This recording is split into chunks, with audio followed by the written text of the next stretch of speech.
प्रधानमंत्री नरेंद्र मोदी की नई कैबिनेट में कई नए चेहरों को जगह दी गई है, जिसमें एक बीजेपी के वर्तमान राष्ट्रीय अध्यक्ष जगत प्रकाश नड्डा भी।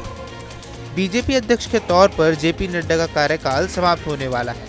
ऐसे में पीएम मोदी और अमित शाह ने उन्हें केंद्रीय मंत्रालय की नई जिम्मेदारी सौंप दी है। हालांकि अभी तक आधिकारिक तौर पर मंत्रालयों का बंटवारे का ऐलान नहीं किया गया है, लेकिन एनडीए सरकार की पहली कैबिनेट बैठक में जल्द ही इसकी घोषणा की जा सकती है। जेपी नड्डा के बाद अब भारतीय जनता पार्टी का नया राष्ट्रीय अध्यक्ष कौन होगा, इसे लेकर राजनीतिक गलियारों में सुगबुगाहट शुरू हो चुकी है। पार्टी अध्यक्ष बनने की रेस में बीजेपी के कई कद्दावर नेता शामिल हैं, लेकिन इस रेस में कई बड़ी नामों को लेकर चर्चा चल रही है। बीजेपी अध्यक्ष की रेस में 4 नाम अभी फिलहाल आगे चल रहे हैं। ये नाम है सुनील बंसल, विनोद तावड़े, बीएल संतोष और अनुराग ठाकुर। सबसे पहले आपको सुनील बंसल के बारे में बताते हैं। आपको बता दें कि बंसल पार्टी के राष्ट्रीय महासचिव, राष्ट्रीय स्वयंसेवक संघ के पूर्व प्रचारक हैं। पार्टी के लिए राज्य महासचिव के रूप में यूपी में अहम भूमिका निभाने के बाद यह चर्चा में आए थे। यूपी के बाद बंसल को पश्चिम बंगाल, ओडिशा, तेलंगाना के प्रभारी महासचिव के रूप में राष्ट्रीय कार्यभार सौंपा गया था। बंसल अमित शाह के करीबी माने जाते हैं। मीडिया रिपोर्ट्स के अनुसार लोकसभा चुनाव प्रचार के दौरान बंसल ने देश भर के सभी कॉल सेंटरों को संभाला, फीडबैक जमा किया और जमीनी स्तर पर कार्यकर्ताओं को प्रोत्साहित करने का काम किया था। इस लिस्ट में दूसरा नाम है बीएल संतोष का। संतोष इस समय राष्ट्रीय महासचिव यानी बीजेपी में अध्यक्ष के बाद दूसरे सबसे ताकतवर पद पर हैं। 2008 में कर्नाटक विधानसभा चुनाव में जीत दिलाने में इन्होंने अहम भूमिका निभाई थी। कर्नाटक में संघ के हार्डलाइनर प्रचारक भी रहे हैं। संघ से जुड़े रहने का फायदा इन्हें मिल सकता है।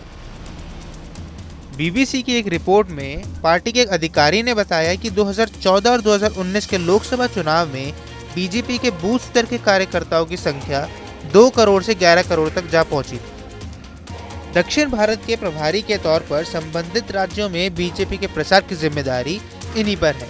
इसमें संगठन महासचिव बीएल संतोष की अहम भूमिका रही है। लिस्ट में तीसरा नाम है विनोद तावड़े का। विनोद तावड़े महाराष्ट्र से हैं और राष्ट्रीय राजनीति में आने से पहले राज्य सरकार में मंत्री रह चुके हैं। 1995 में इन्हें पहली बार बीजेपी की तरफ से महाराष्ट्र महासचिव बनाया गया था। इनकी संगठनिक क्षमता को देखते हुए 2002 में इन्हें दोबारा यह जिम्मेदारी दी गई। फिलहाल वे बिहार के प्रभारी महासचिव हैं और लोकसभा चुनाव के दौरान उन्होंने कई अहम जिम्मेदारियां संभाली हैं।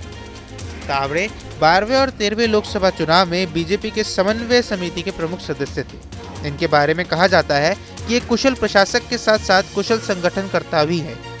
विनोद तावड़े हरियाणा के प्रभारी भी रह चुके हैं। इनके प्रभारी रहते ही हरियाणा में मनोहर लाल खट्टर की सरकार बनी थी। पॉलिटिकल एक्सपर्ट्स का मानना है कि इस साल के अंत में महाराष्ट्र में विधानसभा चुनाव है। ऐसे में इन्हें बीजेपी अध्यक्ष बनाने से प्रदेश में एक अच्छा संदेश जाएगा। लोकसभा चुनाव में पार्टी के खराब प्रदर्शन को देखते हुए यह फैसला विधानसभा चुनाव के लिए बेहद फायदेमंद हो सकता है।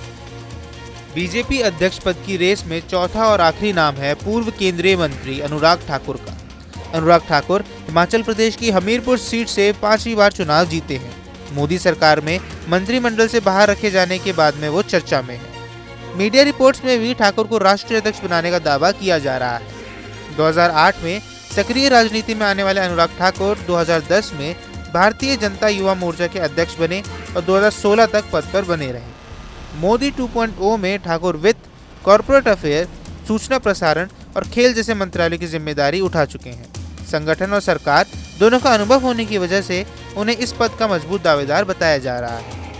आपको हमारा ये वीडियो कैसा लगा, हमें कमेंट बॉक्स पर ज़रूर बताएं। देश दुनिया की तमाम और यूपी उत्तराखंड की छोटी बड़ी खबरों के लिए न्यूज़ स्टेट चैनल को सब्सक्राइब करना न भूलें।